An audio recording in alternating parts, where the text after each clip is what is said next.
disturbing. Tonight, we are plunging into the dark heart of the Appalachian Mountains with some truly unsettling true horror stories that will keep you up all night, if you're brave enough. Smash that like button and subscribe so you don't miss the next descent into fear. Now, get comfortable, relax. I've never told this story to anyone outside my immediate family, and even then, only when pressed. It happened during the summer after my sophomore year of college, back in 2019. My roommate Jake and I had planned what we thought would be a perfect end-of-summer adventure, a 3-day section hike through the Appalachian Trail in West Virginia, near Harper's Ferry. We'd both grown up hiking with our families, and this felt like the natural next step, our first real backpacking trip, without parents tagging along. Jake had found this lesser-known side trail that connected to the main AT, promising better views and fewer crowds. "It's called the Overlook Loop," he'd said, showing me the map on his phone. "My cousin hiked it last year and said it was incredible." Hardly anyone knows about it.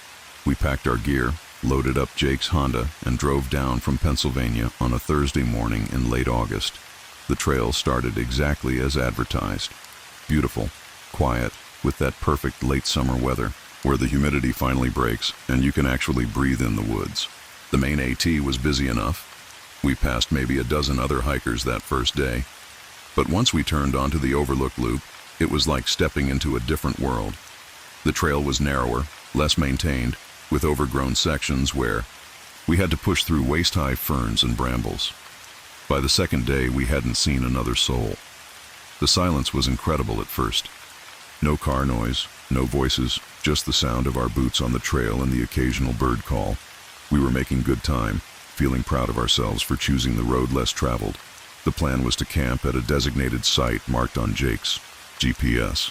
But when we got there around 4 in the afternoon, we found it was basically a muddy depression with no flat ground and a suspicious smell coming from a nearby stream. "This is gross," Jake said, wrinkling his nose. "Let's keep looking." We hiked another half-mile before Jake spotted what looked like a decent clearing about 50 yards off the trail, through a stand of young maples. "Let me check it out," he called, already pushing through the trees. I followed, grateful for the chance to set down my pack. The clearing was perfect at first glance, flat, dry, with a natural fire ring made of stones and enough space for both our tents. But as we got closer, something felt off. The grass was patchy, like it had been disturbed recently, and there were these strange depressions in the ground, 2 of them, each about 6 feet long and maybe 3 feet wide. They weren't deep, maybe 8 inches, but they were clearly man-made. Too regular, too purposeful to be natural. "Weird," Jake said, poking at one with his hiking pole. "Maybe someone buried their trash here?" But I was looking more closely at the soil. It was darker than the surrounding earth, and there were pieces of what looked like fabric mixed in, small scraps of blue and brown material that definitely wasn't natural debris. Near one of the depressions, I found a bent tent stake, the kind you can buy at any outdoor store. It was partially buried, like someone had tried to hide it but hadn't done a thorough job. "Jake," I said, my voice coming out quieter than I intended, "I don't think this is trash." He came over and crouched down next to me. We both stared at those depressions for a long moment without saying anything. The late afternoon sun was casting long shadows across the clearing, and suddenly the woods around us seemed much quieter than before. Too quiet. "Are those—" Jake started, then stopped. "They look like graves," I finished. We stood there for maybe 2 minutes, just processing what we were seeing. The logical part of my brain was trying to come up with innocent explanations. Maybe someone had buried a pet. Maybe it was some kind of art project. Maybe we were overreacting to perfectly normal camping debris.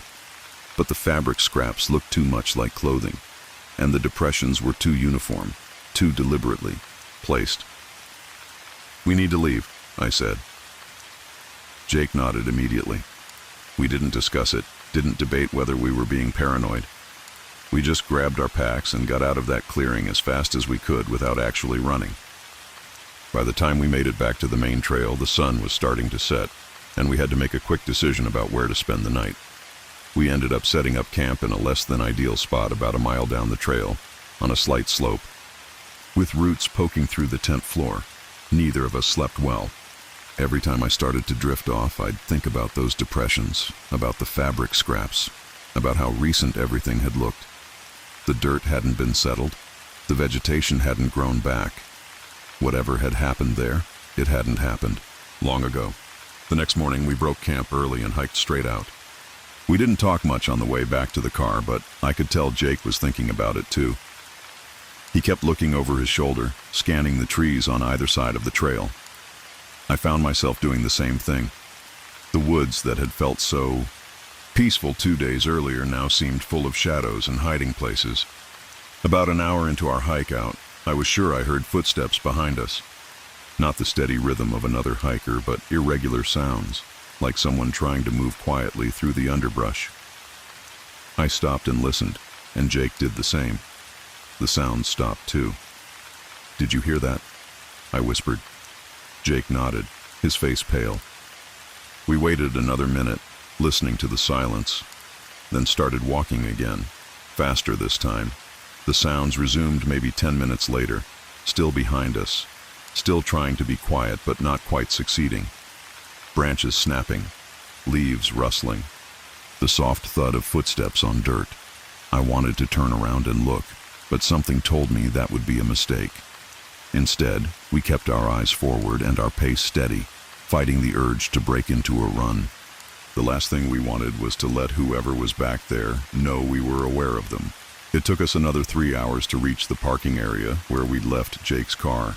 The footsteps had stopped about a mile back, or maybe we'd just gotten too far ahead to hear them anymore. Either way, I didn't feel safe until we were actually in the car with the doors locked and the engine running.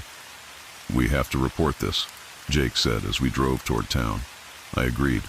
We found the local sheriff's office in the next town over and tried to explain what we'd found.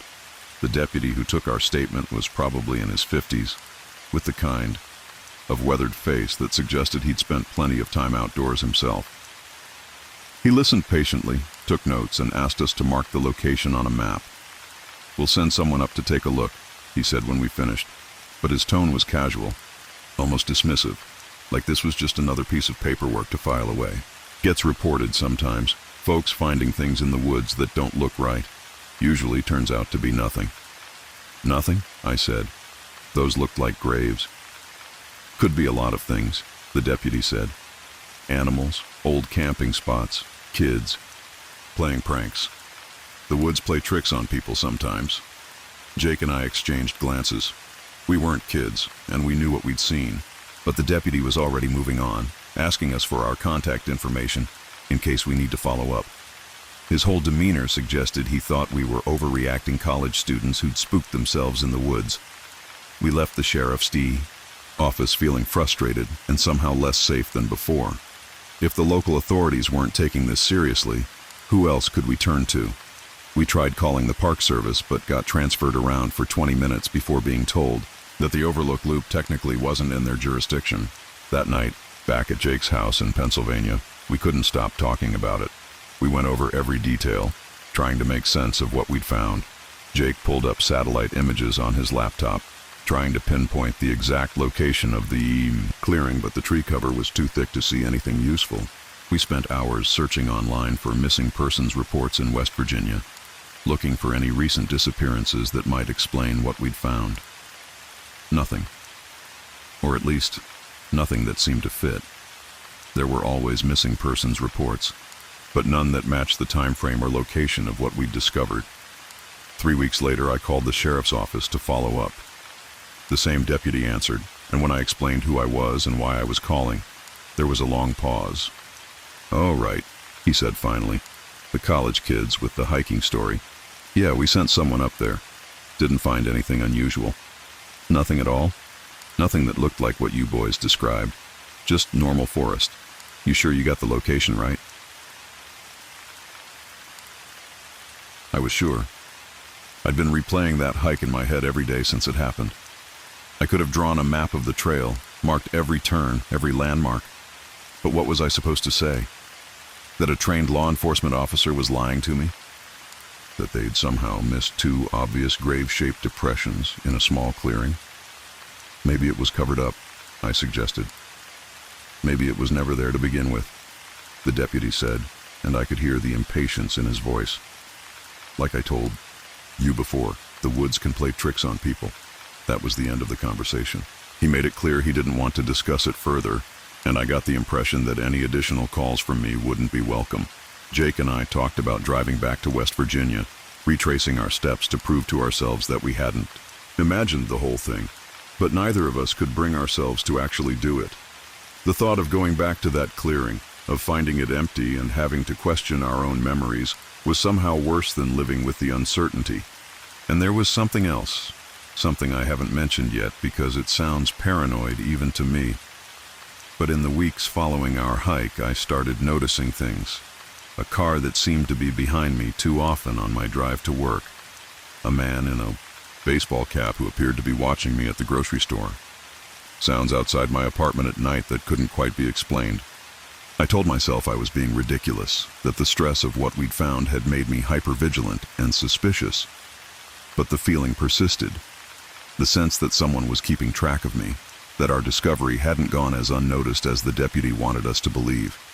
Jake started having nightmares about the clearing. He'd wake up in a cold sweat, convinced he could still smell that weird mix of fresh dirt and decay that had hung in the air. He stopped wanting to talk about it, said he just wanted to forget the whole thing had ever happened. By the time school started again, he'd pretty much stopped bringing it up altogether. I tried to do the same, to put it behind me and move on with my life. But I couldn't shake the feeling that we'd stumbled onto something bigger than two college kids should have had to handle. Something that people with more authority and experience than us had decided was better left alone. It's been over 5 years now, and I still think about that clearing in West Virginia. I still wonder what we really found there, and what happened to whoever was supposed to be in those graves. Were they even graves at all? Or had our imaginations filled in details that weren't really there? But mostly, I think about the sounds we heard on the trail that last morning. The footsteps that stayed just far enough behind us to remain hidden, but close enough to let us know we weren't alone. I think about the casual way the deputy dismissed our report, and the way his story changed when I called back 3 weeks later. Sometimes late at night when I can't sleep, I wonder if we were being watched from the moment we found that clearing. If someone saw us discover their secret and followed us out of the woods, all the way to the sheriff's office and beyond.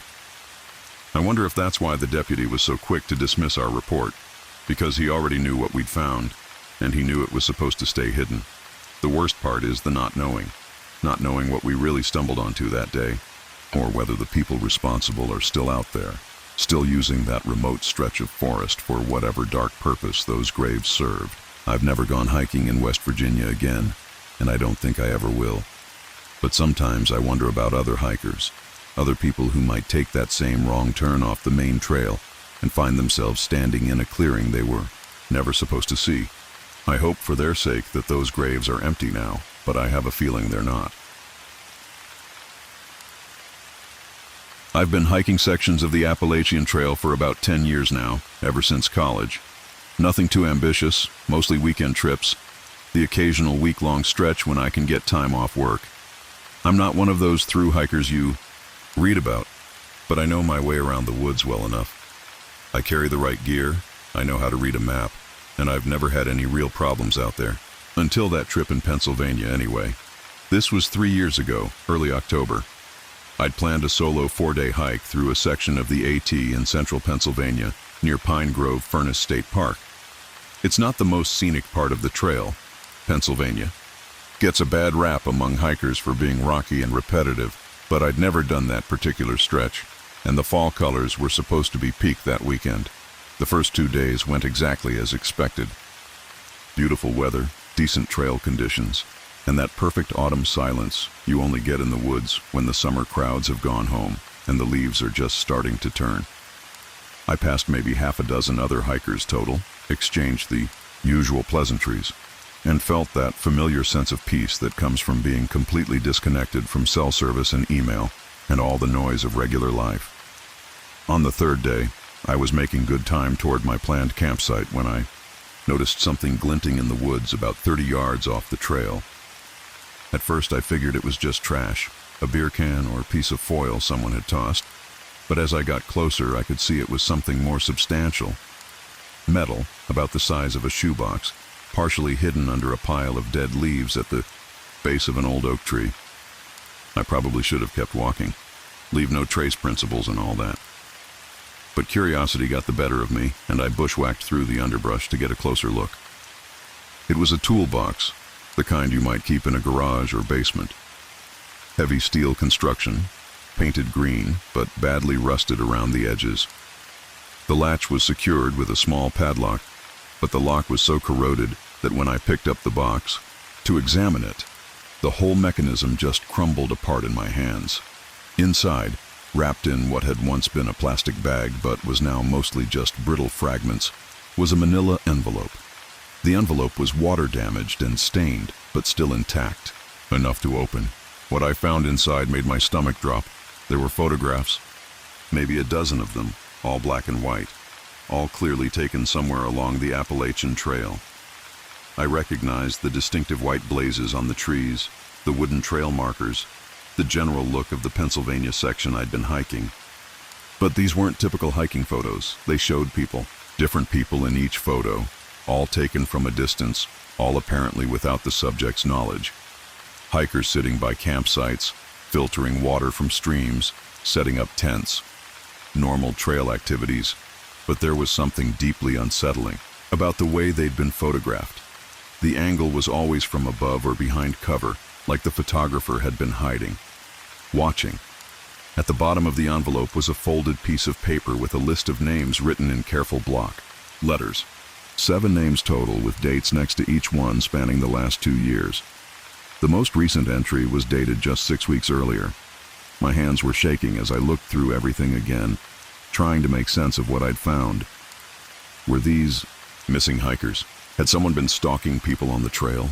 The photos themselves weren't violent or explicitly threatening, but the context, hidden in a locked box, taken secretly, paired with that list of names and dates, made them feel sinister. I stuffed everything back into the envelope and stood up, suddenly aware of how quiet the woods had become. The gentle rustling of leaves that had been constant all day had stopped. Even the birds seemed to have gone silent. I looked around, scanning the trees for any sign of movement, any indication that I wasn't alone out there. That's when I noticed the silence wasn't natural. It was the kind of complete quiet that happens when something has disturbed the normal rhythm of the forest. When there's a predator nearby, or when something doesn't belong. I grabbed the metal box and headed back toward the trail as quickly as I could without actually running. Every few steps I'd stop and listen, convinced I could hear footsteps somewhere behind me. But whenever I turned around, there was nothing. Just trees and shadows and that oppressive, watchful silence. Back on the trail, I tried to rationalize what I'd found. Maybe the photos were part of some legitimate research project. Maybe the list was something innocuous that I was misinterpreting. Maybe I was letting my imagination run wild after spending too much time alone in the woods.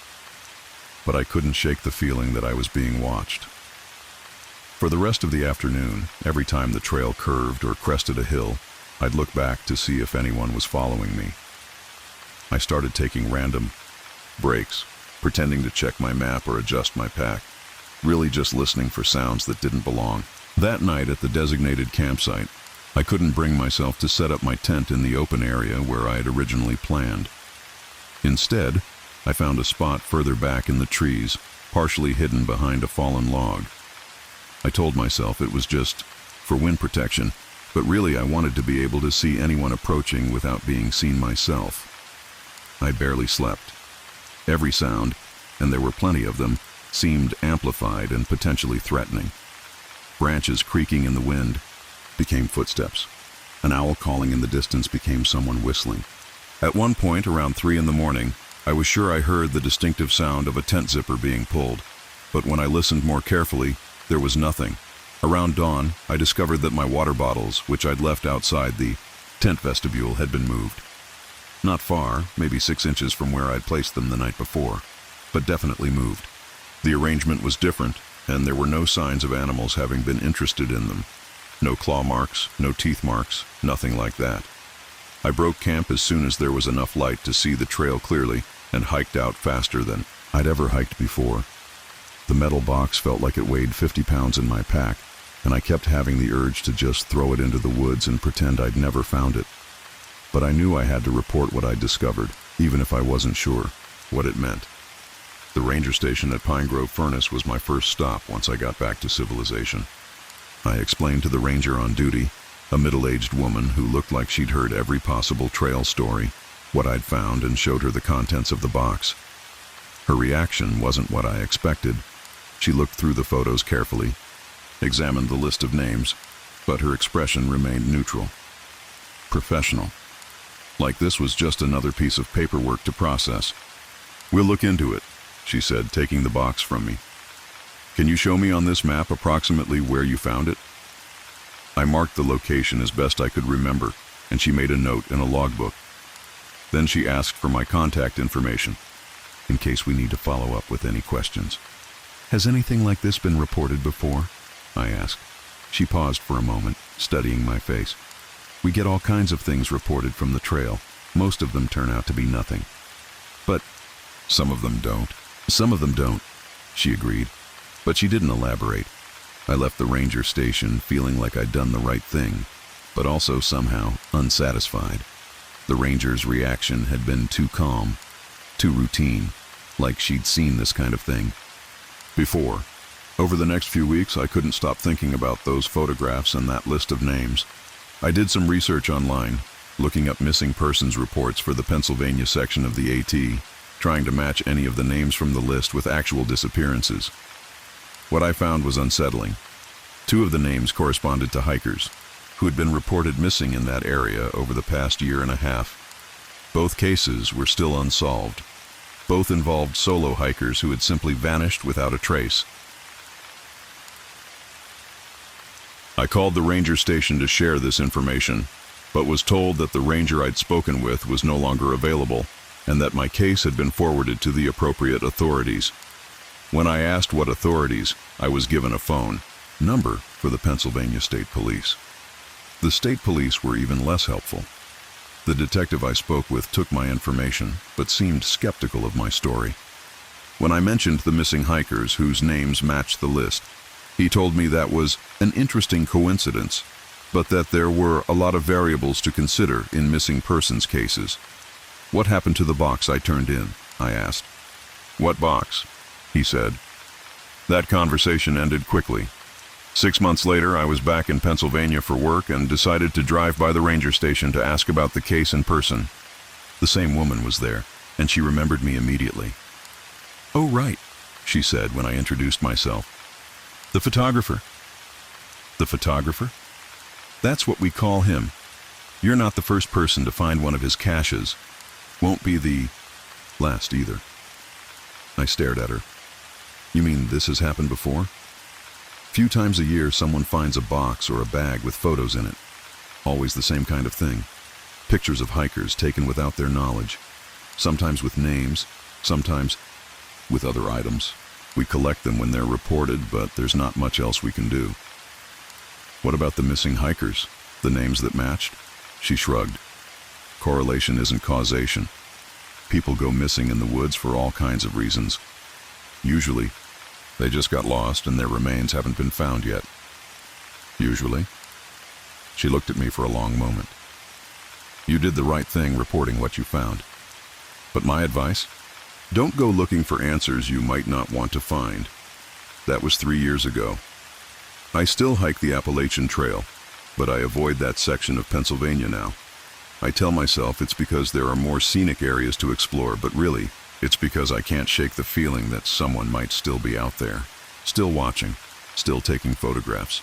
Sometimes I wonder about the other hikers in those pictures I found, whether they made it home safely, or whether their names ended up on another list in another box hidden somewhere in the woods. I wonder, how many caches are still out there, waiting to be discovered by some curious hiker who wanders a little too far off the trail? Mostly, though, I think about that night I spent alone in the woods after finding the box. The way the silence felt, heavy and watchful, the way my water bottles had been moved, the certainty I felt that someone had been there, in the darkness just beyond my campsite, close enough to touch my gear, but choosing not to. I still don't know what I really found that day, or whether the person who left it is still out there. But I have a feeling that somewhere in the Pennsylvania woods, there's a photographer who's very good at not being seen. And I wonder sometimes if my name ended up on a list too.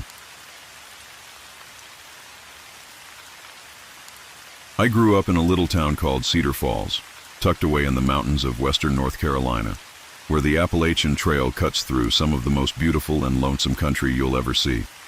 This was back in the early 2000s, when kids still spent their summers running wild through the woods instead of staring at screens all day. My best friends were Tommy Caldwell and Sarah Beth McKinney, and together we knew every creek, every ridge, and every old logging road within 5 miles of town. Cedar Falls wasn't much to speak of, maybe 800 people if you counted the hollers, a general store, a post office, and 3 churches that took turns arguing about whose version of salvation was most correct. But it was home, and for a kid who loved the outdoors, you couldn't ask for a better place to grow up. The mountains were our playground, full of swimming holes and caves and secret places that adults had either forgotten about or were too busy to bother with. Like most mountain towns, Cedar Falls had its share of stories. Ghost tales passed down through generations, legends that got bigger with each telling, warnings about places children shouldn't go, most of them centered around the old homesteads, scattered throughout the national forest. Cabins and farmhouses abandoned when folks moved to town or died off, leaving nothing but stone chimneys and overgrown foundations to mark where families had once lived. But there was one story that was different from the rest. One that still made the grown-ups uncomfortable when it came up in conversation. They called her the Haint Woman of Laurel Hollow, and according to every adult in town, she was still up there, still alive, still dangerous. Laurel Hollow was a narrow valley about 3 miles from town, accessible only by an old Forest Service road that had been gated off for as long as anyone could remember. The story went that a woman lived up there in a cabin that had been in her family for over a century, but that something had happened to her years ago, something that had twisted her mind and turned her mean. Some folks said she'd lost her husband and children in a fire. Others claimed she'd been driven crazy by grief or guilt or some dark secret from her past. What everyone agreed on was that she didn't want visitors, and that bad things happened to people who ventured too far up Laurel Hollow. Hunters would report seeing smoke from her chimney but never finding the cabin itself. Hikers would smell cooking food and hear voices calling from the woods, only to realize they were completely alone. A few people claimed they'd actually seen her, a wild-looking woman in ragged clothes who would watch them from the tree line before disappearing like smoke. "She's a haint," my grandmother used to say, using the old mountain word for a restless spirit. "Something that ain't quite alive and ain't quite dead. Best to leave her be." The adults' warnings, of course, only made us more curious. By the time we were 12, Tommy and Sarah Beth and I had convinced ourselves that the Haint Woman was probably just another made-up story designed to keep kids from wandering too far into the woods. We'd hiked most of the trails around Cedar Falls without encountering anything more supernatural than the occasional black bear, and we were feeling pretty confident in our outdoor skills. It was Sarah Beth who finally dared us to find out for ourselves. This was late in the summer before we started 7th grade, during one of those long, lazy afternoons when we'd run out of other adventures and were looking for something to prove how brave we were. "I bet she's not even real," Sarah Beth said as we sat by Miller's Creek, throwing rocks at a rusty coffee can we'd set up as a target. "I bet it's just another story the grown-ups made up to scare us." Tommy, who was always trying to impress Sarah Beth, immediately rose to the challenge. "There's only one way to find out. We could hike up to Laurel Hollow and see for ourselves." I wasn't as eager as they were, but I wasn't about to be called a coward either. So we made our plan. We'd tell our parents we were camping out in Tommy's backyard, then sneak out before dawn and hike up to Laurel Hollow. If the Haint Woman was real, we'd get proof. If she wasn't, we'd have a good story to tell and bragging rights for the rest of our lives. The next morning, we met at the old Forest Service gate, just as the sun was coming up over the ridgeline. The metal gate was chained shut and posted with no trespassing signs, but there was a well-worn path around the side where generations of hunters and hikers had ignored the warnings. We squeezed through and started up the old road, which was really more of a wide trail now, overgrown with mountain laurel and rhododendron. The hollow was beautiful in that wild, untouched way that only comes from years of solitude. The road followed a clear mountain stream that tumbled over moss-covered rocks, and the forest was thick with old-growth hardwoods that created a green canopy high above our heads. Wildflowers bloomed in patches of sunlight, and the air smelled like rich earth and growing things. For the first mile or so, it felt like any other hike. We talked and joked and pointed out interesting birds or unusual rock formations, but as we got deeper into the hollow, something began to change. The stream seemed to get quieter, even though the water was still flowing just as fast. The birds stopped singing. Even our own voices seemed muffled, like the forest was absorbing sound. "Y'all notice how quiet it got?" Tommy asked, his voice barely above a whisper. We had noticed. Without discussing it, we'd all started walking more carefully, placing our feet to avoid snapping twigs or rustling leaves. Some instinct was telling us to be quiet, to not draw attention to ourselves. That's when we smelled the smoke. It was faint at first, just a hint of wood smoke mixed with something else, something that reminded me of my grandmother's root cellar, earthy and damp and a little bit sour. But as we continued up the road, the smell got stronger, and we began to see wisps of gray smoke drifting between the trees ahead of us. "There really is someone up here," Sarah Beth whispered, and for the first time since we'd started this adventure, she sounded uncertain. We crept forward, moving from tree to tree like we were playing army, until we could see a break in the forest ahead, where the road opened into a small clearing. And there, sitting in the middle of that clearing like something from a fairy tale, was a log cabin that looked like it had been there since the mountains were young. The cabin was small and dark, with a sagging roof and windows that were either boarded up or so dirty they might as well have been. Smoke was rising from a stone chimney, and there were clothes hanging on a line stretched between two trees. A vegetable garden took up one side of the clearing, and chickens pecked around in the yard. It looked normal enough, but something about it made my skin crawl. Maybe it was the way the shadows seemed too dark around the cabin, or the way the smoke from the chimney didn't rise straight up like it should have. Maybe it was just knowing that we were trespassing in a place where we clearly weren't welcome. We hid behind a fallen log about 50 yards from the cabin and watched, waiting to see if anyone would come out. The minutes stretched by, and just when I was starting to think we should turn around and head home, the front door opened. The woman who stepped out was nothing like what I'd expected. She wasn't the wild-haired witch from the stories, but a small, elderly woman in a faded dress and heavy boots.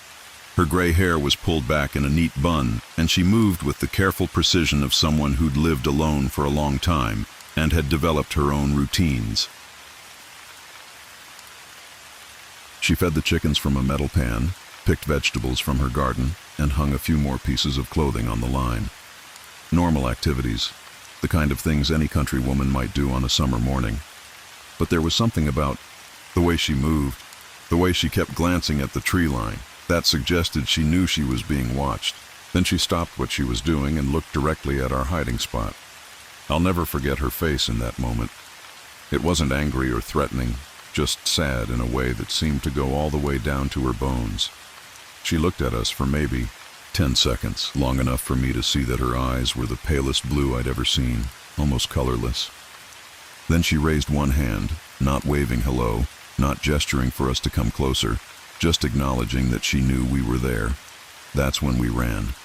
I don't remember making the decision to flee or even getting up from behind the log.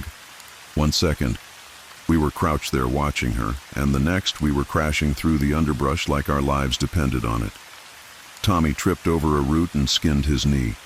Sarah Beth got her hair tangled in a blackberry bush and left half of it behind. I ran so hard I gave myself a stitch in my side that lasted for hours.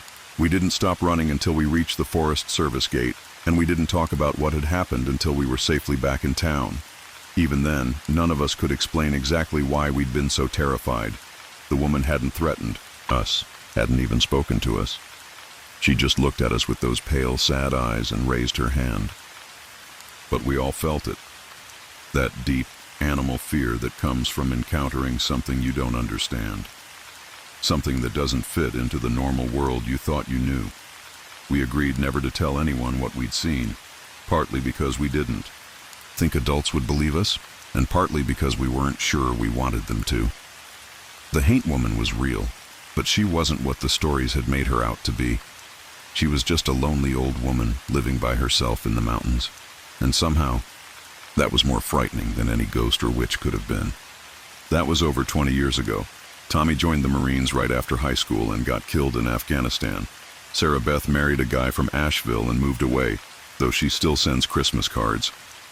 I stayed in Cedar Falls, took over my dad's hardware store, and raised 2 kids of my own in the same mountains where I grew up. A few years back, I was having a beer at Miller's Tavern when I got to talking with old Pete Dockery, who'd lived in these mountains all his 80-some years and knew just about everyone who'd ever called this place home.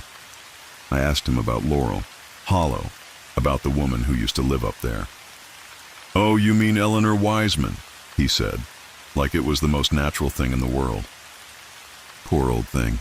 Lost her husband and both her boys in Vietnam, all within 6 months of each other. After that, she just couldn't stand being around people anymore. Moved up to her granddaddy's old place in the Hollow and lived there by herself for 30-odd years. "What happened to her?" I asked. Pete shrugged. "Died, I reckon. Forest Service found the cabin empty about 10 years ago. No body, but the place had been abandoned for a while. Animals had gotten into it. Roof was falling in. Figured she either passed away quiet-like and the critters got her, or she wandered off into the woods when her mind started to go. Happened sometimes with the old-timers." I thought about telling him that I'd seen her, that 3 kids from town had once hiked up there and watched her hang laundry and feed chickens, but something held me back. Maybe it was respect for her privacy, or maybe I just didn't want to turn her into another story for people to tell around campfires. Instead, I asked Pete why folks had been so afraid of her, why they'd called her a haint and warned their children to stay away. He was quiet for a long moment, staring into his beer like it might have answers. "I reckon people just didn't know how to act around that much grief," he said finally. "Eleanor was a good woman, but after she lost her family, there was something broken in her that couldn't be fixed. Made folks uncomfortable, seeing that kind of pain walking around. Easier to make up stories about witches and haints than to face the fact that life can break a person that completely." He looked up at me then, his old eyes sharp and knowing. "Of course, maybe that's what a haint really is. Not some ghost come back from the dead, but a living person who's lost so much that there's nothing left of who they used to be. Maybe Eleanor really was a haint in her way. I think about her sometimes, especially when I'm hiking in the mountains with my own kids and they start asking about the old stories. I think about a woman so hollowed out by loss that she couldn't bear to live among other people, who chose the solitude of the mountains over the painful sympathy of neighbors and friends. I think about those pale blue eyes and the way she raised her hand to acknowledge us. 3 scared kids hiding in the woods, not angry that we'd invaded her privacy, not threatening us to leave her alone, just letting us know she saw us. That she understood we were curious about the mysterious woman in the hollow. Maybe she really was a witch like the stories said. Or maybe she was just a woman the mountains claimed for their own. Someone who found a kind of peace in the loneliness that the rest of us couldn't understand. Either way, I hope she found what she was looking for up there in Laurel Hollow, and I hope that when her time came, she went as quietly and privately as she'd lived. The cabin's gone now, reclaimed by the forest like so many others. But sometimes, when the wind is just right and the mountains are wrapped in morning mist, I swear I can still smell wood smoke drifting down from Laurel Hollow, and I wonder if somewhere up there, in a place between memory and legend, Eleanor Wiseman is still hanging laundry on the line and feeding chickens in her garden, waiting for visitors who will never come. I was 26 when this happened, back in 2018. I'd been hiking sections of the Appalachian Trail for about 3 years. Nothing too ambitious, just weekend trips mostly. My buddy Marcus and I had planned a 4-day stretch through Virginia, from Front Royal down to Luray. We'd done parts of this section before, but never the whole thing in one go. Marcus had more experience than me. He'd been hiking since college and knew the trail pretty well. He was the one who suggested we tackle this particular section in early October, when the leaves were changing and the summer crowds had thinned out. Perfect hiking weather, he said, not too hot during the day and cool enough at night that you could actually sleep. The first 2 days went exactly as planned. Beautiful weather, decent trail conditions, and that perfect autumn silence you only get in the mountains when tourist season is over. We made good time, our gear was working well, and we were feeling pretty confident about our hiking skills. On the second night, we reached Jim and Molly Denton's shelter, one of those typical AT shelters, 3-sided log structure with a sleeping platform, picnic table, and fire ring. It was a nice setup, tucked back in the woods with a reliable water source nearby. We'd been looking forward to sleeping under a roof instead of in our tents for once. When we got there around 5 in the afternoon, we weren't alone. There was already a couple set up in the shelter, a man and woman probably in their early 30s. They had expensive-looking gear spread out everywhere, ultralight packs, high-end sleeping bags, the kind of stuff that costs more than my car payment. "Hey there," Marcus called out as we approached. "Mind if we share the shelter?"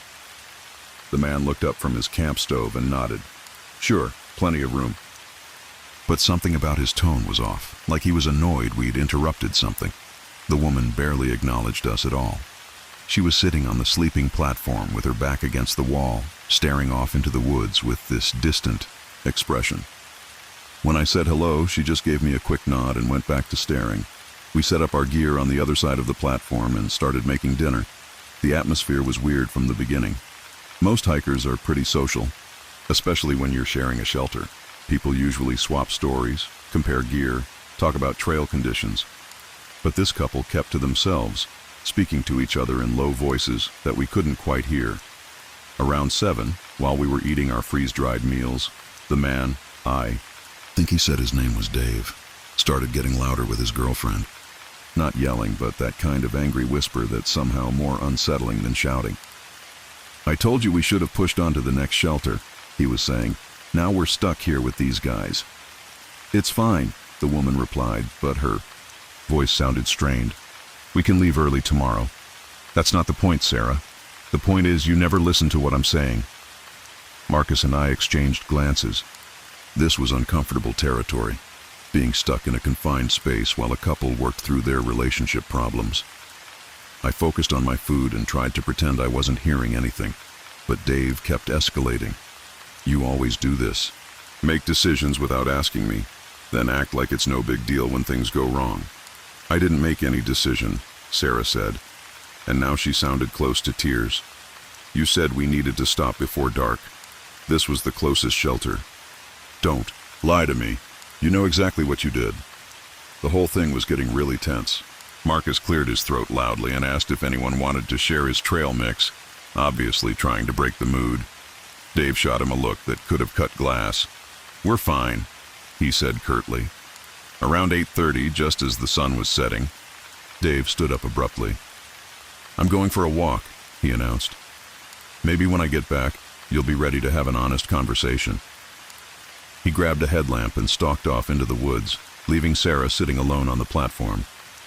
She looked embarrassed and upset, but when Marcus asked if she was okay, she just nodded and said Dave was under a lot of stress from work. The three of us sat there in awkward silence for maybe 20 minutes.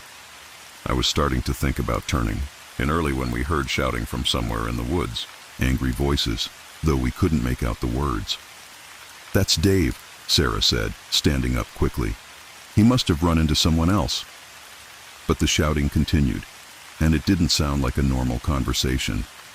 It sounded like an argument, maybe even a fight. Then we heard a woman's voice, high and frightened, calling for help. "That's not Dave," Marcus said, grabbing his headlamp. "Someone's in trouble." The three of us headed toward the sound, following what looked like a side trail that led away from the shelter. The shouting had stopped, but we could hear crashing through the underbrush, like someone running through the woods in the dark. About 100 yards from the shelter, we found her. A woman, maybe in her 40s, sitting on the ground with her back against a tree. She was breathing hard and had dirt and leaves in her hair, like she'd been running. In the beam of our headlamps, I could see scratches on her arms and a cut on her forehead that was bleeding. "Are you okay?" Sarah asked, kneeling down beside her. "What happened?" "Someone attacked me," the woman gasped. "I was at my campsite, maybe a quarter-mile from here, and someone came out of the woods. He grabbed me, tried to drag me away from my tent." "Did you see who it was?" Marcus asked. She shook her head. "Too dark. I broke free and ran, but he chased me. I think I lost him when I got to the trail." We helped her to her feet and walked her back to the shelter, all of us looking over our shoulders every few steps. Her name was Linda, and she was doing a solo section hike. She'd been camping alone when the attack happened. Back at the shelter, we cleaned up her cuts and gave her some water. She was shaken but seemed okay physically. The weird thing was, Dave still hadn't come back from his walk. We kept expecting to see his headlamp coming through the trees, but there was no sign of him. "Where did he go?" Sarah kept asking, scanning the woods around the shelter. "He should have been back by now." That's when the paranoia really started to set in. 4 of us at the shelter, 1 man missing, and a woman who'd been attacked by someone in the dark. The math wasn't hard to do, but nobody wanted to say it out loud. Marcus pulled me aside while Sarah was trying to reach Dave on her cell phone. "No signal, of course." "You thinking what I'm thinking?" he whispered. I nodded. "But what do we do about it?" We ended up staying awake all night, taking turns keeping watch. Linda was too scared to hike back to her campsite in the dark, so she stayed with us. Sarah kept insisting that Dave would never hurt anyone, that he was probably just lost or had fallen somewhere. But as the hours passed and he didn't return, even she started to look uncertain. Every sound in the woods made us jump. Every time the wind moved the trees, we'd think we saw someone moving out there in the darkness. I kept my headlamp close and my hiking poles within reach, though I wasn't sure what good they'd do if someone really wanted to hurt us. Dave never came back that night. As soon as there was enough light to see the trail, we packed up and hiked, out together. Linda came with us, abandoning her gear at her campsite rather than going back alone. Sarah kept calling Dave's name as we walked, but there was no answer. We hiked straight to the nearest road and called the rangers. They took our statements and sent a search team up to look for Dave, but they seemed more interested in Linda's attack than in finding him. The ranger who interviewed us kept asking her questions about what her attacker looked like, whether she was sure she hadn't just gotten spooked by an animal or fallen in the dark. "Ma'am, it's easy to get disoriented when you're camping alone," he said. "Sometimes a nightmare can feel very real, especially when you're not used to sleeping in the woods." Linda got angry at that. "I've been hiking for 15 years. I know the difference between a dream and someone grabbing me." But the ranger just made notes and said they'd investigate. They found Dave 2 days later, about 3 miles from the shelter, claiming he'd gotten lost and spent the night in the woods. His story was that he'd left to cool off after the argument, taken a wrong turn in the dark, and couldn't find his way back until morning. The rangers seemed satisfied with his explanation. Case closed, as far as they were concerned. Linda's attack was filed as unknown assailant, and nothing ever came of the investigation. Marcus and I finished our hike, but the whole experience had changed the dynamic. We were jumpy and suspicious, second-guessing every other hiker we met. The easy camaraderie that usually exists on the trail was gone, replaced by this constant awareness that you really don't know anything about the people you meet out there. I kept thinking about Dave's story, about how he'd supposedly gotten lost just a few hundred yards from the shelter. I'd done enough hiking to know that's not easy to do, especially with the trail marked as well as it is in Virginia. And the timing was too convenient. He disappears right before Linda gets attacked, then shows up after we've reported it to the authorities. But there was no way to prove anything, no evidence, no witnesses, just a feeling that something wasn't right about the whole situation. Sarah never contacted us after that trip. I tried reaching out a few months later, curious about how she was doing, but her phone number had been disconnected. Marcus and I talked about it sometimes, wondering if she'd figured out what we suspected about Dave, wondering if she was okay. I still hike the Appalachian Trail, but I'm more careful now. I pay closer attention to other hikers, especially when I'm staying at shelters. I trust my instincts more, and if something feels off about a person or situation, I don't stick around to see if I'm right. The thing that bothers me most is how easy it would be for someone to hurt people on the trail and get away with it. You're miles from civilization, often with no cell phone service, surrounded by thousands of acres of wilderness where a body might never be found. The trail community is built on trust. We help each other, share resources, look out for one another. But that same trust makes us vulnerable to people who might have darker intentions. I still think about that night at the Denton shelter, about Linda's terrified face in the beam of our headlamps and the way Dave's story never quite added up. I think about Sarah and whether she ever realized what kind of person she was hiking with. Mostly I think about how close we might have come to something much worse than what actually happened. Sometimes I wonder if Dave is still out there, still hiking sections of the trail, still looking for opportunities to hurt people in places where no one can hear them scream. The rangers said they'd keep an eye out, but the Appalachian Trail is over 2,000 miles long, and there's no way to monitor every shelter, every campsite, every isolated stretch of forest where someone could disappear without a trace. I hope Linda is okay, wherever she is. I hope she kept hiking and didn't let that night destroy her love of the trail. But I also hope she learned to be more careful, more aware of the fact that not everyone you meet in the woods has good intentions. The mountains are beautiful and the trail community is mostly made up of good people who genuinely care about each other. But there are predators everywhere, even in places where you think you're safe. Sometimes the biggest danger isn't getting lost or injured. It's trusting the wrong person when you're miles from help and completely on your own.